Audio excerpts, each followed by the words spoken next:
ও হে আমার শখের নারী, তোমার প্রতি আমার কোনো অভিযোগ নেই, নেই কোনো অভিমান। স্বামীকে নিয়ে সুখে থাকো। আমার এটা সৌভাগ্য যে ক্ষণিকের জন্য হলেও তোমার মূল্যবান ভালোবাসা আমি পেয়েছিলাম।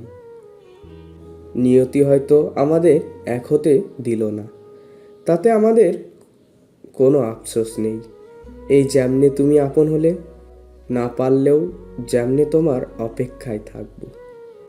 সত্যই তুমি ভালোবাসার যোগ্য একজন নারী ছিলে। দেখা হবে সত্তরে, সাদা পাকা চুল আর দাড়ি নিয়ে।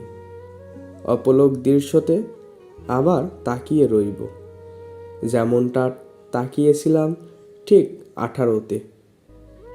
যে মানুষটা বলে যে আমি তোমাকে পাওয়ার জন্য সব কিছু ছেড়ে দিতে পারি, একদিন সেই মানুষটাই সব কিছু তোমাকেই ছেড়ে দেবে। নিজের ভালোবাসার মানুষের জন্য ওকে ভালোবাসেছিলে, এটা দেখার মতন জঘন্য অনুভূতি কোনোটি হতে পারে না। তবে ভুলবো কেমন করে যে মনে রাখার মতন স্মৃতি দিয়েছিলে। জীবনের বাস্তবতা ঠিক ততটাই যে প্রিয় মানুষটা সবসময় অন্যর ভাগ্য থাকে।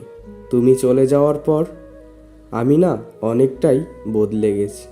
হ্যাঁ, হয়তো এখন তোমাকে ভালোবাসি, কিন্তু এখন আর তোমাকে সেটা বলতে পারি না।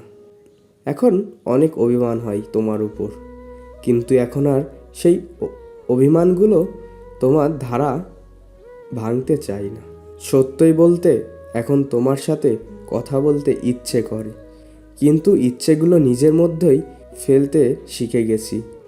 যেমন এখন তোমাকে কেয়ার করতে ইচ্ছা করে, কিন্তু হয়তো আমার সেই কেয়ার তোমার আর প্রয়োজন নেই।